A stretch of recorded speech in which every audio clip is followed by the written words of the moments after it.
Welcome back everyone. Samsung just announced their Galaxy Note 20 and unfortunately they did not send me one. I don't have early access. I usually never do on any devices because I'm not that popular. But we're going to do a quick little comparison between the Note 20 and the iPhone 11 Pro. Now, I own the Note 10. I thought that was a great phone. I mean, the Note 10 Plus was good too, I guess. It was kind of quirky. But with the 11 Pro, I mean, these two are selling for $1,000 right now. And there's definitely some really big differences between them. Now, this is a quick comparison. Once I pre-order them tomorrow and pick them up, then I'll definitely be doing full comparisons between them. But with the Note 20, first of all, you have that 6.7-inch Super AMOLED display on the front, which is really cool. It's really big. However, it's still 1080p like it was on the Note 10, where the 11 Pro has a 5.8-inch Super Retina XDR OLED display. Now, it is smaller, so if you like a smaller display, then go for it. However, it is 1125 by 2436, so the resolution is a little bit higher. Also, the PPI is higher. You have 458 pixels per inch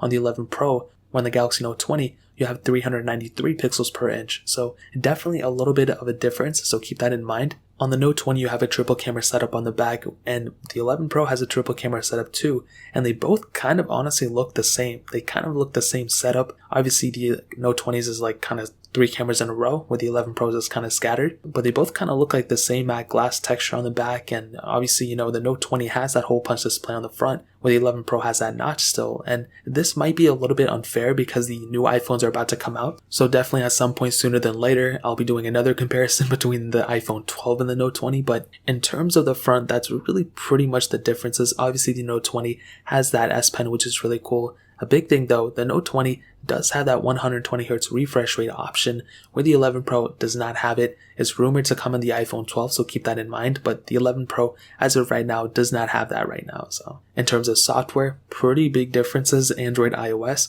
but even now, even though the 11 Pro is a little bit older, it's still going to be outlasting the Note 20 in terms of software. Unless Samsung does something different, like I've stated before, I doubt they are though, and increases the longevity of their devices in terms of software, we're probably still going to only get like 2 full versions of Android. This thing starting with Android 10, it's going to get Android 11 and then Android 12, and that's really it. That's kind of what we've seen on past Note 10 devices or Note devices in general. The 11 Pro, however, is going to last for a pretty long time, so software-wise, the iPhone kind of wins there. In terms of performance, Apple A13 Bionic chip on the 11 Pro with 4 gigs of RAM on each model, where the Note 20 only has one model. It has the Qualcomm Snapdragon 865 Plus chipset, an Adreno 650 GPU, and 8 gigs of RAM. So twice the amount of RAM, but it doesn't necessarily mean twice the, better RAM management. Obviously, Android handles things differently than iOS, and performance-wise, I kind of feel like, I don't have it, so on specs on paper, it looks like it's going to be a pretty interesting race once I get my hands on it, but those are pretty much the specs that are, listed on this. Camera-wise, like I said, triple camera setup on the iPhone 11 Pro,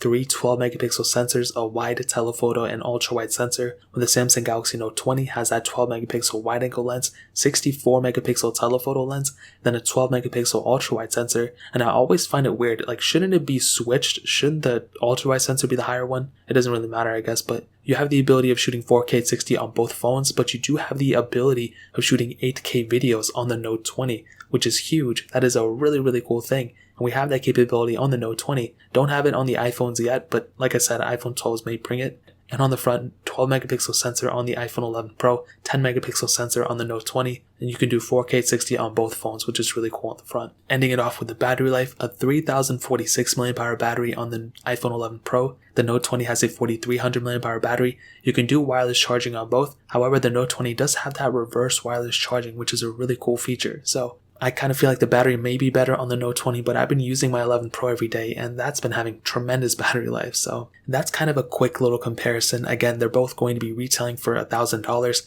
I'm going to order my Note 20 tomorrow, and then whenever it comes, I'll go ahead and start doing those full comparisons. But that's really pretty much it. If you guys have any other questions or anything, let me know in the comment section below. Hit the like button, that would mean so much, but definitely hit that subscribe button. Every single subscriber that we get really does count, so it means so much if you guys can hit that. Also, check out the other links down in the description as well. My Twitter, my Instagram, my second channel. More importantly than everything else, I love every single one of you guys. Hopefully I'll catch you guys in the next video. Peace out till then.